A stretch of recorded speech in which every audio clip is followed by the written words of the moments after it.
आयुर्वेद आणि ॲलोपॅथी हे 2 वेगळे फील्ड न बघता they should be a part of integrated medicine. त्याच्यासाठी पॉलिसीची गरज आहे. एम-बी-बी-एसचे जेव्हा डॉक्टर असतात, त्यांना सिद्ध मेडिसिन किंवा आयुर्वेदिक मेडिसिन किंवा होमिओपॅथी याचा एखादा कोर्स जरी सुरू केला, तरी डेफिनेटली फरक पडू शकतो.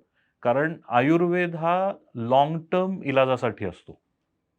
की तुम्हाला क्रोनिक डिसऑर्डर्स आहेत आणि ॲलोपॅथी तुम्ही काही गोष्टी बऱ्याच एका काळानंतर वापरू शकत नाही. तर तिथे आयुर्वेदाचा उपयोग होतो आणि जिथे इन्स्टंट रिलीफ पाहिजे, तुमचं डोकं दुखतंय, तर तुम्ही आयुर्वेदिक औषधं घेऊन तुमचं डोकं लगेच थांबवू शकत नाही. कारण आयुर्वेद जो असतो, तो रूट कॉज ट्रीट करतो आणि ॲलोपॅथी जे आहे ते सिम्प्टोमॅटिक रिलीफ देतं.